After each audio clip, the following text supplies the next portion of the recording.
Bien, aún en este tiempo ha quedado un remanente escogido por gracia. ¿Cuántos? Un remanente. Ajá. Sigamos. Y si por gracia, ya no es por obras. De otra manera, la gracia ya no es gracia. Y si por obras, ya no es gracia. De otra manera, la obra ya no es obra. ¿Qué pues? Lo que buscaba Israel no lo ha alcanzado, pero los escogidos sí lo han alcanzado y los demás fueron endurecidos. Como está escrito, Dios les dio espíritu de estupor, ojos con que no vean y oídos con que no oigan, hasta el día de hoy. Y David dice, se ha vuelto su convite en trampa y en red, en tropezadero y en retribución. Ahí está bien. Ahí. Fíjese que el apóstol Pablo no solo quiere corregir un error de pensamiento gentil, sino quiere corregir una enseñanza que el diablo había ya gestado en el pensamiento gentil, del liderazgo gentil que se había ocupado en ausencia de los líderes judíos que sí conocían la Torá de Dios. Y ellos están pensando lo siguiente: Dios ha desechado a Israel. Israel ya no es más su pueblo. Así que ellos se perderán. Ahora nosotros somos el nuevo Israel de Dios, el Israel espiritual. Clavos serios. Mire qué tremendo. Y había un sentimiento de arrogancia. Por eso Pablo escribe aquí en Romanos, en la primera cita 16 al 24, donde dice: no seas arrogante, porque si tú, que eras del olivo silvestre, fuiste desgajado para ser injertado en el olivo natural, fíjese, por la bondad, dice ahí, pero ese es el acto de gracia. La bondad, en vez de bondad hubieran traducido gracia ahí. Los traductores se mandaron, ¿va? Gracia, el acto de la gracia. Fuimos injertados allí y ahora participamos de la rica savia y de la raíz que nutre a través de la savia a esa rama silvestre. Pero como ahora la raíz está nutriendo a través de su savia, la savia, ¿qué es la savia? Es la palabra. ¿Sí? Entonces la naturaleza de la rama silvestre está siendo cambiada, o sea, su esencia. Es exactamente lo que Dios hizo con Abraham. ¿Sí? Le cambia la naturaleza. Deja de ser a Abraham y pasa a ser Abraham. Le cambia la naturaleza. Surge el pueblo hebreo, el pueblo judío, el pueblo de Dios. Mire qué tremendo. Ahora bien, es necesario que dentro de ese contexto expliquemos cómo se convertía un gentil al Dios de Israel. Fíjense qué tremendo. Es muy natural que un judío siga a su maestro judío, y si su maestro judío dice que es el Mesías, el judío lo seguirá. Eso era lo más normal y lo más natural de esa época. Lo anormal, lo que no estaba acostumbrado era ver que una gran cantidad de gentiles estuviesen convirtiéndose al Dios de Israel por medio de su Mesías, un hombre judío. Eso no era normal. Entonces surge la polémica de qué hacer con estos gentiles, o sea, no judíos, que se están convirtiendo, fíjese, al Dios de Israel por medio de su Mesías judío. Eso sí era anormal, era un fenómeno.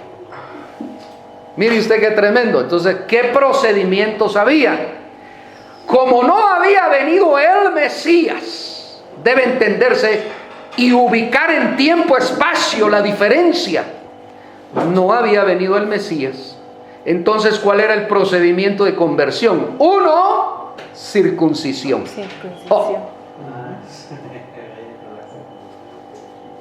Circuncisión. Sin anestesia, sin antibiótico. ¡Wow! Fuerte dolor. Y luego la tevilá o la purificación en agua, que nosotros lo conocemos como bautismo. Es la tevilá, la purificación. Y luego, en un acto público, en la sinagoga, a través de, llamémoslo pastor, pero es el sasmash, el co-sacerdote, co-sumo sacerdote, en un acto público, llamaba al hombre que había cumplido ya con los dos procedimientos y le ponía un libro de la comunidad y lo juramentaba, diciendo que como ya había dado el primer paso, que era la circuncisión, luego el segundo, la purificación en agua, estaba dispuesto a cumplir todos los mandamientos de la ley de Dios. Si él dice sí, entonces pasaba y firmaba el libro de la comunidad. ¿De dónde surge? Y si vuestros nombres no están escritos en el libro de ahí surge. Mire qué lindo. Amén. Entonces, cuando él firmaba, ponía su nombre. A partir de ese instante, públicamente. ¿Por qué dice? El que me niegue públicamente, yo le negaré delante del Padre. Pero el que me confiese públicamente, yo le confesaré delante de mi Padre y de los ángeles. ¿Por qué? Porque esto es figura de lo que Jesús está hablando.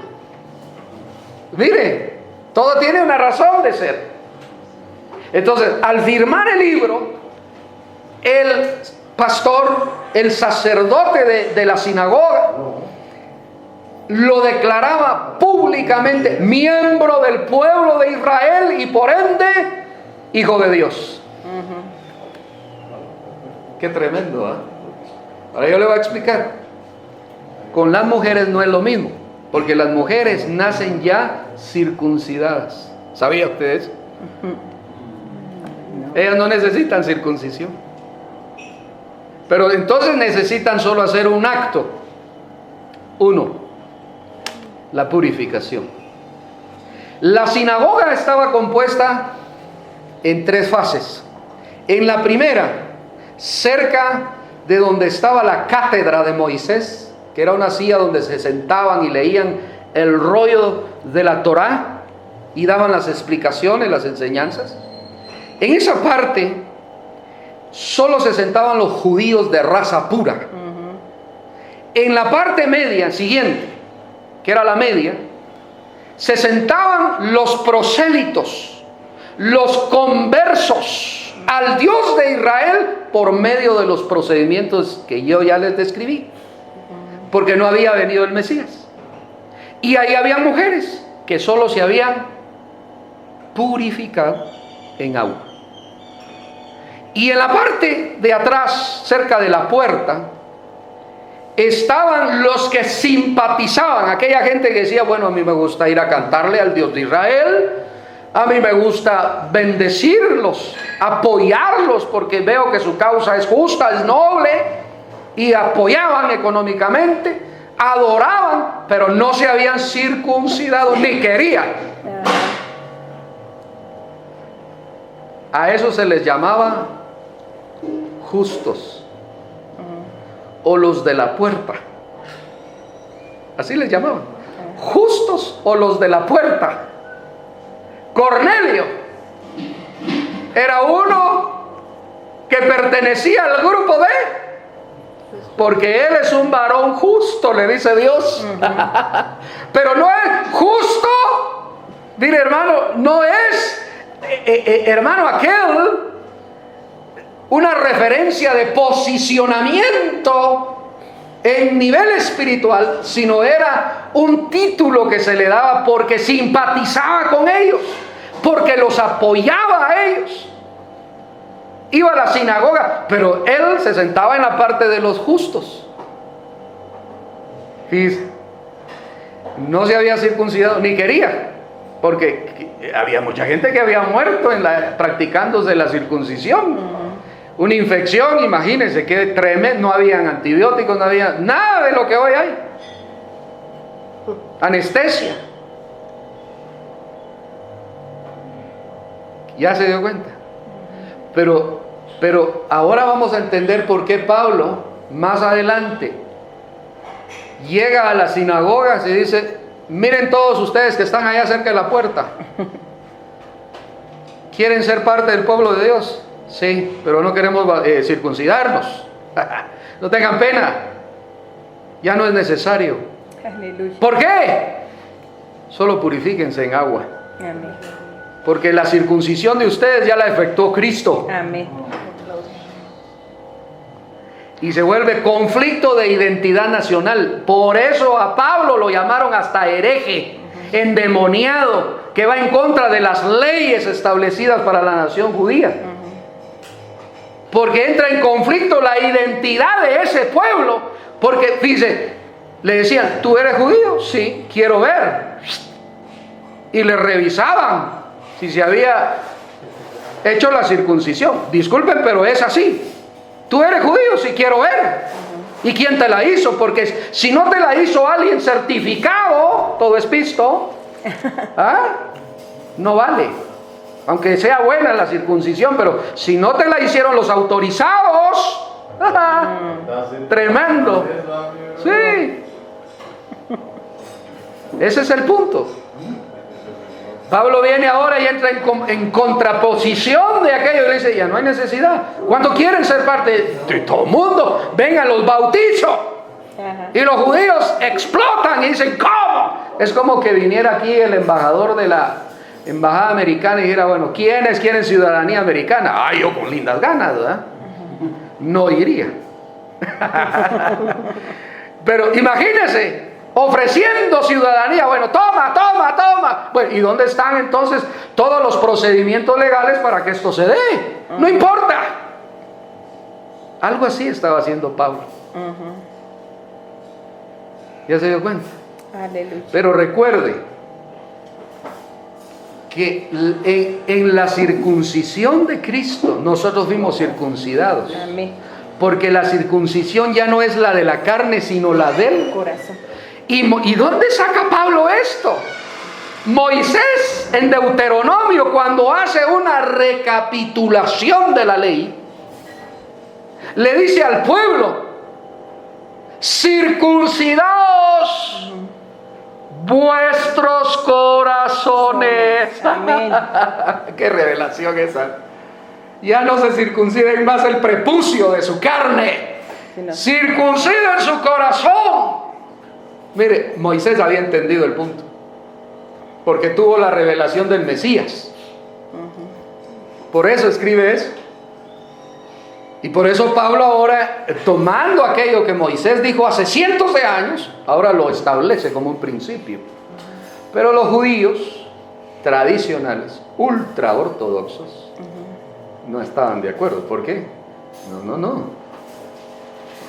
Ahora va a entender por qué a Juan también le dijeron. Juan dice: no empiecen a decir de entre vosotros: nosotros no somos hijos de pecado, porque somos hijos de Abraham. Porque estoy seguro, dice, que Dios es capaz de levantar hijos a Abraham de estas piedras. Y se refiere a todos nosotros. Y eso es lo que está sucediendo. Dios está levantando hijos a Abraham de las piedras. Qué tremendo. Amén. Bueno, yo no sé si usted se está gozando, pero yo sí. Amén. Yo también, Me la gozo. hermano. Bueno. Entonces, los dos olivos. Gálatas 3, 2 y 5. Yo creo que ya lo habíamos leído. Esto solo quiero saber de vosotros. ¿Recibisteis el Espíritu por las obras de la ley o por el oír con fe? Oís por fe. Aquel pues que os suministra el Espíritu y hace maravillas entre vosotros, ¿lo hace por las obras de la ley o por el oír con fe? Ahí está. Gálatas 5, 6.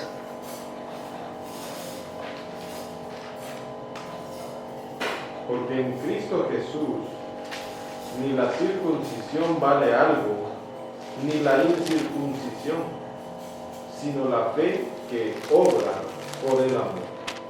Oh, Amén. fíjese qué tremendo. Pablo nos está diciendo que la circuncisión ya no vale. Amén. Ya no sirve para este propósito. Ya no es requerida. Pero sí se requiere de algo. La fe La fe. que obra por el Amor. amor. Gálatas 6:15.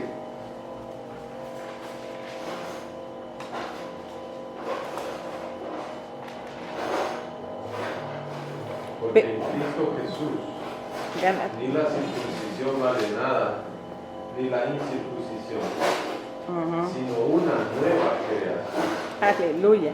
¡Qué tremendo! Porque en Cristo Jesús. Colosenses 2:11. Pura Biblia, hermano. Mire, por eso les digo, realmente no hay mucho que decir, pero sí abrir la palabra. Colosenses 2:11.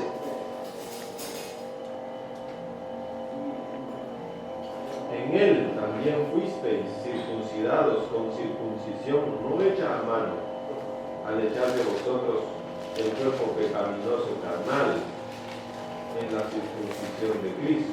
Oh, otra vez.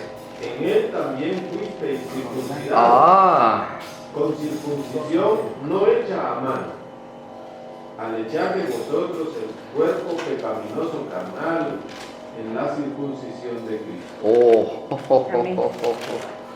Y por último, Filipenses 3:3.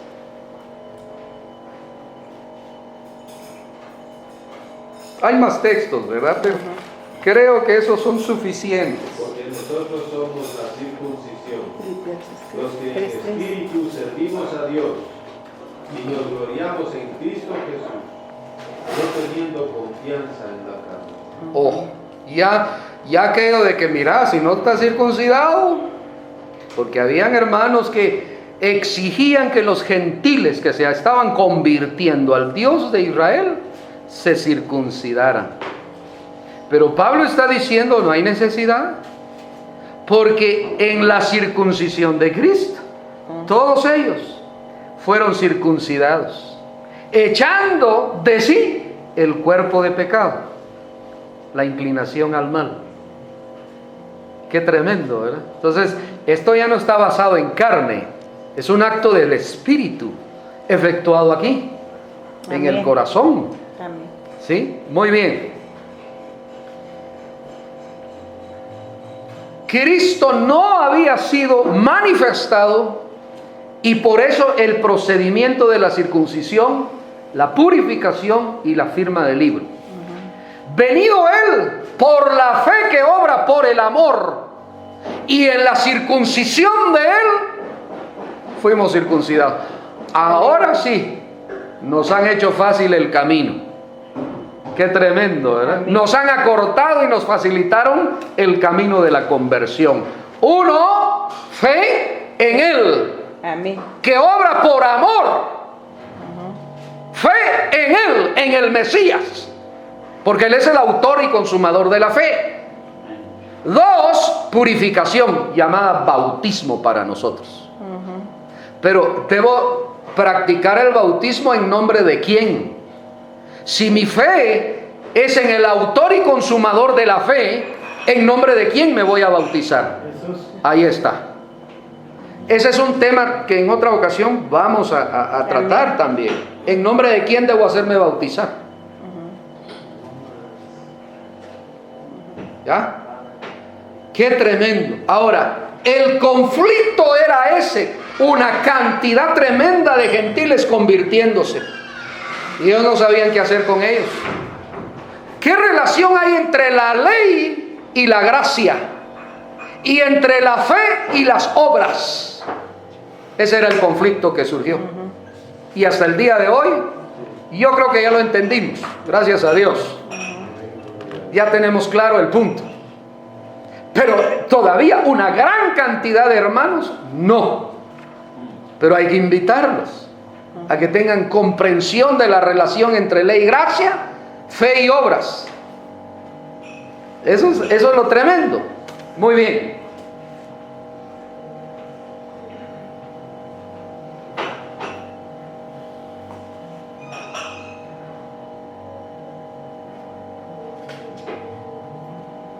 Quiero que leamos, por favor, Romanos 11, 11 y 12. Romanos 11, 11 y 12. Mire, Pablo corrige el problema herético que surgió en los líderes gentiles que ocuparon el liderazgo de los judíos en las sinagogas. Digo pues, ¿han tropezado los de Israel para que cayesen? Oiga eso. En ninguna manera. Pero por su transgresión vino la salvación a los gentiles para provocarles a hacer. Qué tremendo. Y si su transgresión es la riqueza del mundo y su defección la riqueza de los gentiles, cuánto más su plena restauración. Bendito sea el Señor. Mire lo que Pablo está diciendo. Para nosotros caer, tropezar para caer, ¿qué representa? ¿Cómo percibimos nosotros? Ay, hermano, es que ha caído. O sea, se ha perdido. El pensamiento de la época era que Dios había reemplazado, rechazado, sustituido a Israel y que por eso habían tropezado para perdición. Pero Pablo está diciendo que su tropiezo no fue para caída. Entonces, ¿para qué fue? Para la salvación, la apertura de la salvación de los gentiles. Amén. Y eso tiene un tiempo. No se nos dio la eternidad para ser salvos a los gentiles. Jamás. Jamás. Hay un tiempo. Y oigan, el tiempo está por terminar. Amén. Eso lo que debemos enseñar es que el tiempo de apertura de salvación a los gentiles está por finalizar. Ese es el problema bíblico. No tenemos 1000 años más. No. El tiempo está por concluir para la salvación de los gentiles. Hasta que llegue el número de la totalidad de los gentiles. Hay un número determinado de salvación para los gentiles. Está clara la escritura, ¿no le parece? Hasta que llegue la totalidad del número de salvación de los gentiles. Y el tiempo está ya llegando. Entonces,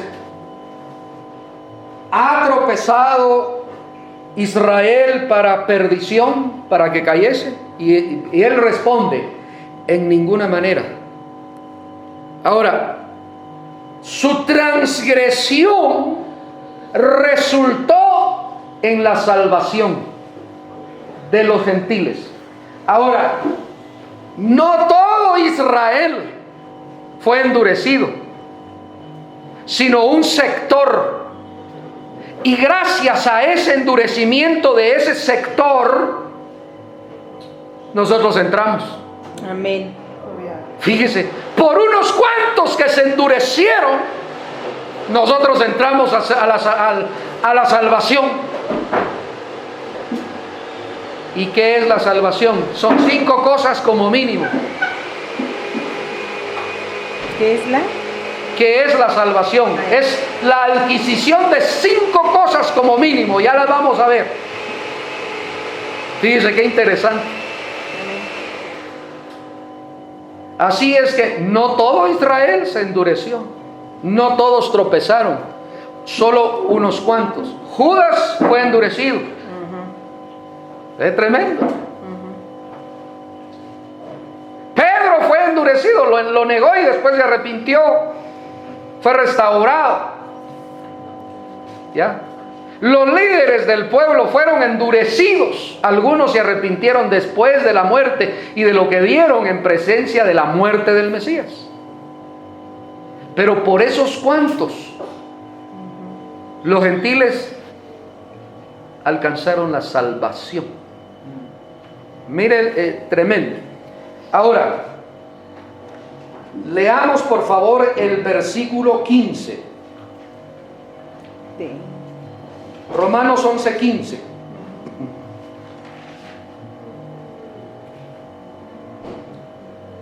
Porque si su exclusión es la reconciliación del mundo, ¿qué será su admisión? Sino vida de entre los muertos. Oh.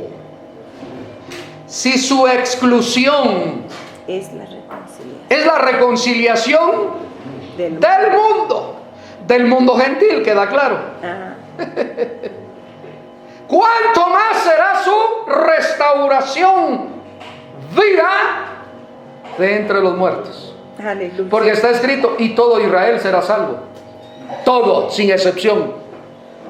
¿Cómo va a suceder? Ese es un proceso tremendo, doloroso y tremendo. Pero hay salvación para ellos, todos.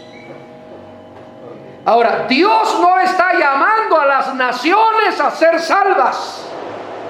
Que quede claro, está llamando a individuos. Amén.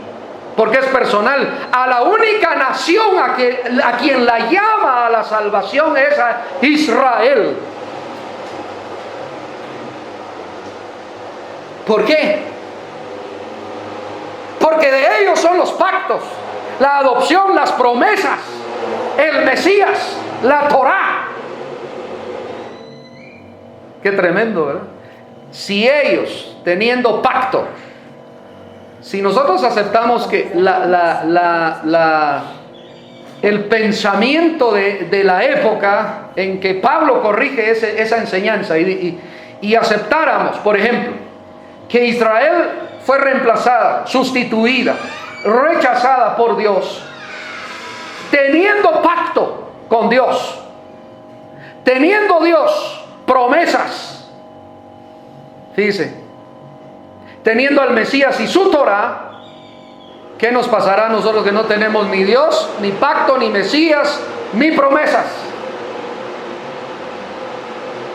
Siendo gentiles, ajenos a Dios.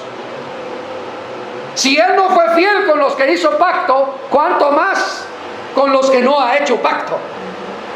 Ese es el punto. Ahora vea lo que Dios hizo.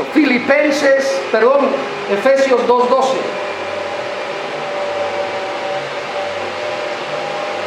Efesios 2:12. Alguien que lo pueda leer.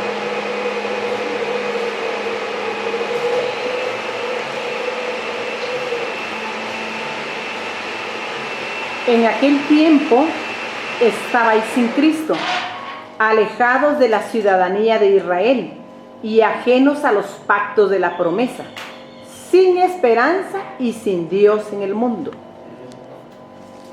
¿Se da cuenta? Amén. Leámoslo otra vez. En aquel tiempo estabais sin Cristo, alejados de la ciudadanía de Israel y ajenos a los pactos de la promesa, sin esperanza y sin Dios en el mundo. Ahí están las 5 cosas. Aleluya. Las 5 cosas que son salvación. Fíjese pues, en aquel tiempo estabais sin Cristo. Empieza, sin Dios, sin ciudadanía, sin pacto, sin promesas. ¿Qué más? Sin pacto, Sin esperanza. sin esperanza. Esas 5 cosas nos la ofreció la fe en el Mesías por los méritos del Mesías. Ahora tenemos Dios. Ahora tenemos pacto. Ahora tenemos ciudadanía. Aleluya. ¿Ah? Amén. Promesa. Tenemos promesa y Amén. tenemos esperanza. Gloria a Dios. Amén. Qué